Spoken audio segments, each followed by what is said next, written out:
Terima kasih. Semakin tinggi jenjang kepemimpinan, semakin luas cakupannya, semakin kompleks organisasinya, maka pemimpin makin mengandalkan pada nilai. Bukan lagi teknis-teknis, tapi makin mengandalkan pada nilai. Itu yang membedakan antara kepemimpinan yang kompleks dengan yang sederhana.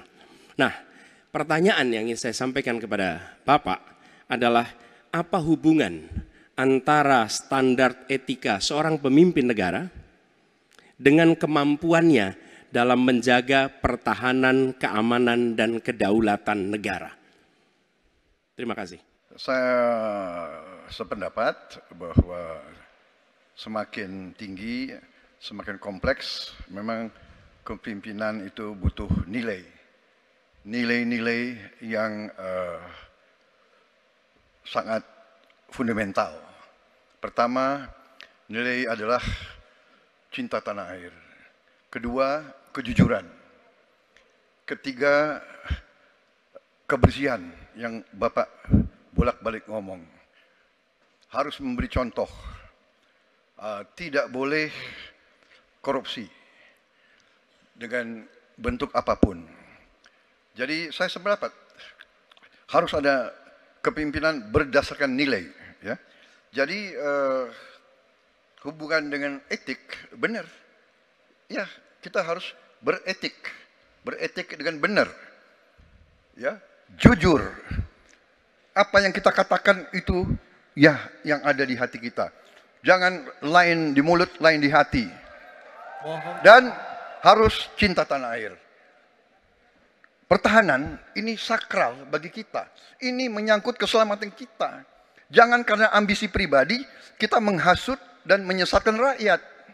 Itu etik yang tertinggi. Saudara Profesor Anies Baswedan. Itu etik yang tertinggi. Kebersihan jiwa. Kejujuran.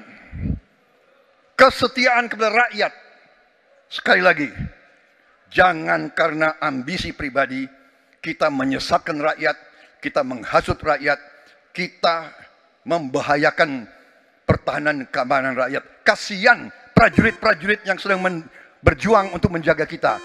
Polisi-polisi yang menjaga kita. Kasihan kalau ada calon-calon pemimpin yang kerjanya hanya menghasut saja. Ketika dikatakan bahwa standar etika yang dipegang adalah tinggi, memang menjadi presiden, panglima tertinggi harus memiliki standar etika yang amat tinggi. Itu harus. Karena dia akan mengambil keputusan, mengerahkan pasukan, dan ketika harus bertempur ada korban nyawa, itu keputusan-keputusan etika. Tapi dalam kenyataannya Pak, ketika Bapak memimpin di Kementerian Pertahanan, banyak orang dalam pengadaan alutsista, PT Teknologi Militer Indonesia, Indonesia Defense Security, lalu orang dalam pengelolaan food estate, lalu ada kejadian-kejadian di mana kita semua menyaksikan, ketika ada pelanggaran etika dan Bapak tetap jalan terus dengan cawapres yang melanggar etika. Artinya ada kompromi atas standar etika. Standar etika ini fakta. Ini fakta. Dan kemudian dalam pidato Bapak mengolok-olok tentang pentingnya etika. Saya tidak tega untuk mengulanginya. Pertanyaannya, apa penjelasan Pak Prabowo soal itu semua? Jadi saudara-saudara, semua data yang saudara ungkapkan itu keliru semua. Jadi saya bersedia kita duduk, kita buka-bukaan, ya. Mau bicara food estate, mau bicara apa PT Teknologi Militer Indonesia, kita buka, iya kan?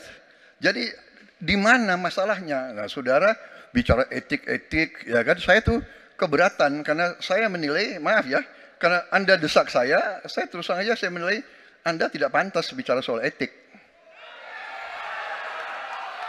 Itu saja. Saya merasa bahwa Anda itu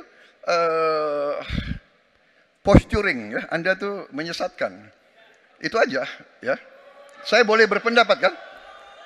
Saya menilai Anda tidak berhak bicara soal etik karena Anda memberi contoh yang tidak baik soal etik. Terima kasih.